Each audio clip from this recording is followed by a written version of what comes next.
Alright, we're back in Legend and Legacy Corner, and now we're going to talk about what's been dubbed as SteeleGate. SteeleGate, guys. Talking about, the Byron Steele, Iowa tight end. The amazing draft story of the 2015, was it, draft?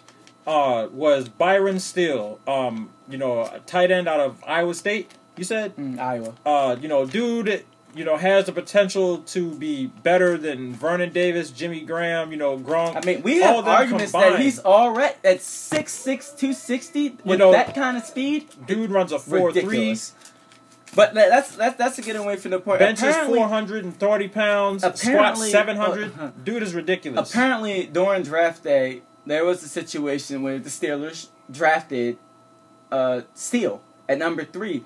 Apparently, there was a deal worked out between the Browns GM and the Ravens GM to do a trade for Steele, and there was some failure of communication. And so it was definitely a failure of communication. There was an outburst at the commissioner by the Ravens. I just wanted to get your opinion on it.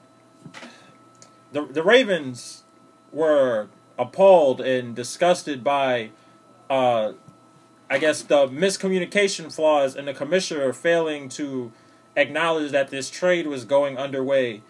Left the draft the way it was. All right, draft was running. That's what was going on. The Steelers drafted Byron Steele at number 3, and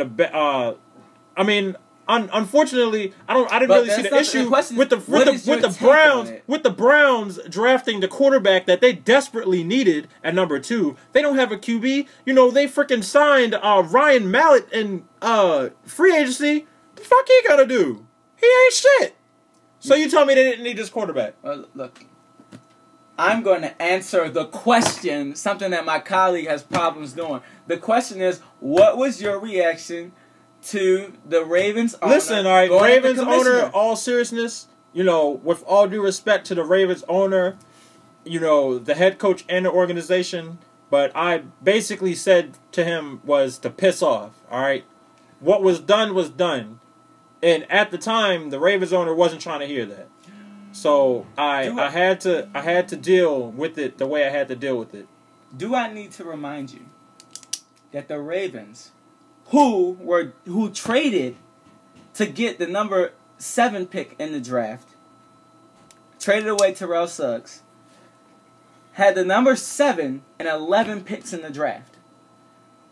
Now, they scouted certain players that they wanted to take in that position. I don't understand that. Until the deal with the Browns came. And the deal was that if Steele was drafted there, from what we're getting in reports, they were going to renege on the deal and let the Browns trade with whoever they wanted.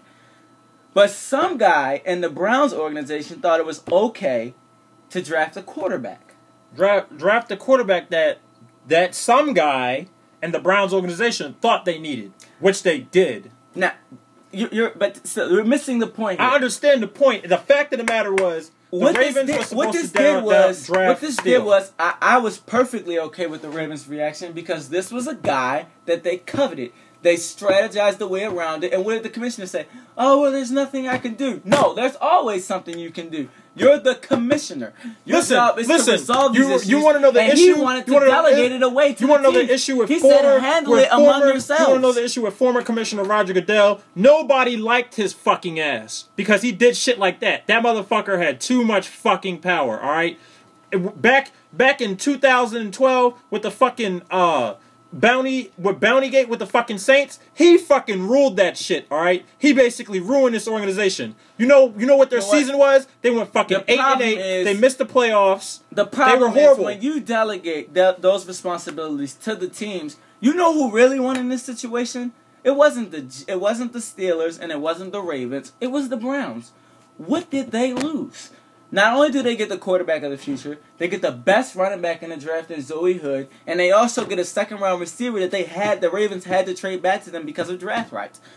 Now, you tell me how that's fair, and the Ravens end up without a first-rounder next year. if this deal had went the way it was supposed to do, all the Browns would have is Zoe Hood and their receiver. Not only have the best quarterback in the draft, the best halfback in the draft, and the receiver. My opinion, first off, is rated at 77. Listen, Aaron all Starks the commissioners. That's all the commissioners' fault. That's all I'm saying. He was the highest projected draft pick. I'm gonna go with what the experts say.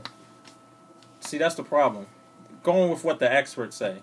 Experts ain't always right. The next topic is the Cowboys 3-peat, and we're basically going to say, do we think it'll happen again? Could we be going for a 4-peat this year? Joe Webb is the best quarterback in this league. Period. All right?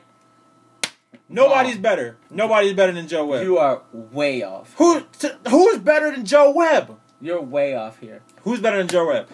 Joe Webb to Dez Bryant? Need I remind you, there 2 quarterbacks have easily outplayed Joe Webb this entire season. He got the benefit of playing in the NFC against, to me, the weaker crop of the quarterbacks. The AFC is where all the good quarterbacks are. The weaker crop, NFC East, when you RG3, Jay Cutler.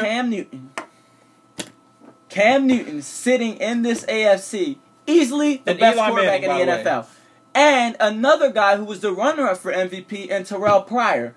And a guy who I'm not particularly fond of, but the numbers say he's good, Matthew Stafford over in Cincinnati. All right, but these guys are much better quarterbacks. At the end of the day, you're saying he has, the weaker crop of quarterbacks, but quarterbacks don't play against each other, all right? It's all about the stats, the total QBR rating. Excuse me. Which was the best? Cam Newton. That's why he won MVP. Listen. Name me a quarterback in the NFC. I mean, if we go down the list, RG3, Russell Wilson. I mean, these guys. Are they good? They're okay, but this is big time football, man. You're not gonna make it without a beast quarterback. You need somebody like a Tebow. I've never been a fan of Webb. He is a product of a system. First off, product of a RG3 is definitely better than Russell Wilson. Product of you can quote me on that. Product of a system. That's all what Joe Webb is. Anywhere else in the NFL, I'm sorry, he's garbage. He doesn't have a job. When the Cowboys finally start to realize that they're going to miss Coach Greenhow, then we'll see what they really are. But I believe that this is the last Super Bowl for the Cowboys. We're going to miss George Greenhow, but at the end of the day, they found a replacement coach in Trayvon Simmons that can still get the job done. No. 13-3 on a regular season, Super Bowl victory. But the legitimacy of that run last year just calls this whole league into question. Why on earth did the Bears decide at halftime to change their entire game plan after, mind you, playing almost a perfect game against them in the regular season? It makes no sense to me. And then you have Bengals, who was the most dominant team in the NFL the entire year. I still think the Bengals is the most dominant team in the NFL. Comes out and lays an egg against the Cowboys. Nobody's going to stop those fast fucking receivers, all right? When you have all 4-2 guys, game over, baby.